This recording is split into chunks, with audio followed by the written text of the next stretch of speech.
The United States is home to hundreds of beautiful and breathtaking national parks like the Grand Canyon. Millions of Americans visit them each year, but are certain minorities excluded from enjoying these places? It's a thought as stunning as the scenery itself. Now, I recently traveled with a South Florida couple who wants to change all that.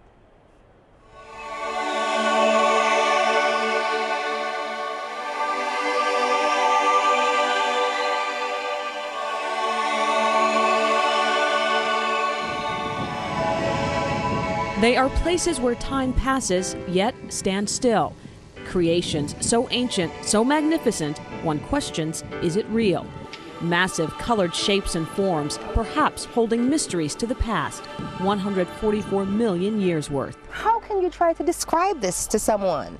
You know, just the feeling of being enfolded in a place that has been millions of years in the making.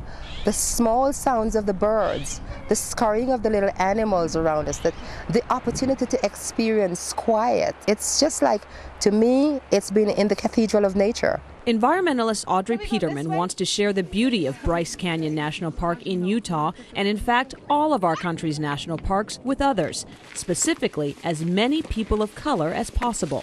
And here come the band of intrepid adventurers. The explorers, myself, Audrey and husband Frank, fledgling environmentalists Curtis and Audrey of South Florida, California outdoorsman Patrick and his son, and a seemingly unlikely trio from the heart of East LA. This thing reminds me of a bunch of people frozen in time, like from the ancient days. This desire to expose other people to the environment really came about by accident.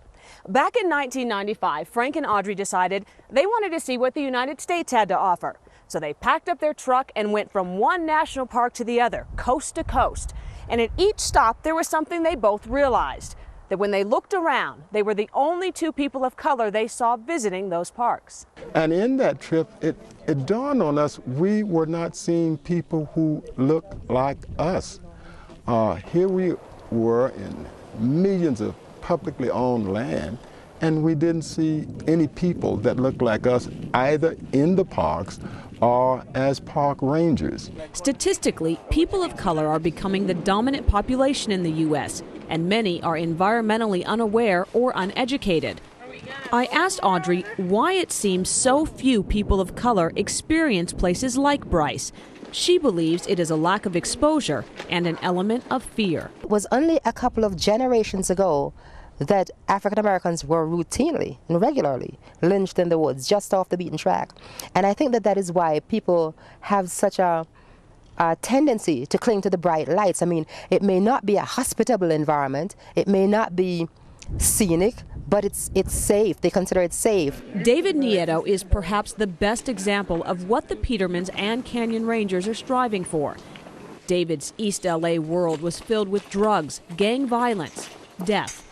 But 4 years ago, he started working with the Los Angeles Conservation Corps, was exposed to environmental issues, and David says he realized the world was much larger than his concrete community, that it is worth protecting.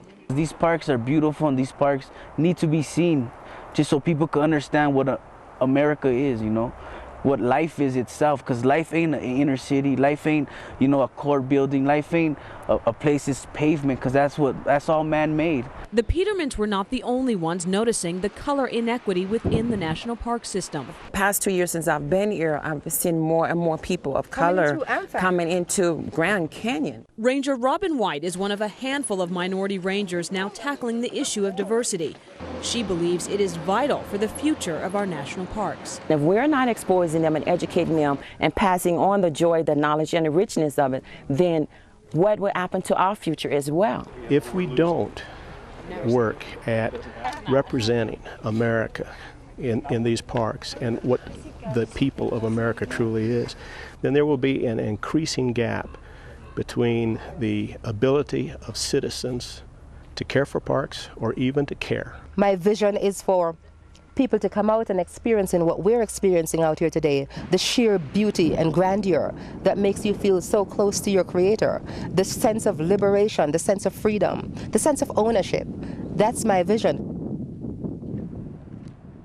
And I can tell you they are an amazing couple. Now, to promote environmental awareness completely, the Petermans also organize a number of local trips out to the Everglades National Park, also Fort Jefferson and the Dry Tortugas. And in fact, Tony, they have been so devoted to this cause that they have received national recognition, a number of awards, and already they are now working with the National Park System to help promote diversity within the media as well, so that we can then take the message of environmental awareness to more people. So they are completely plugged into this. Let's bring Roland in, because I want to ask you this question. If someone out there is looking at this and like us saying, wow, we had no idea this was going on, if someone out there of color wants to get in touch with these people, how do they go about doing it?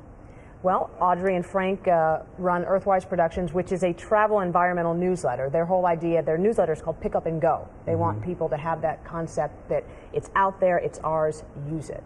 And they're right here in South Florida, and they love to take people out and show them the world. Yep. Just absolutely. I love the soundbite that young man made from East LA. Very powerful group of travelers. The life, wonderful. There's life beyond the city. There really is. That's what we're learning all the time. Great. That's great. I have some exciting video I want to show you. You know what time of the year it is. Yes, it is. What's the Grand Canyon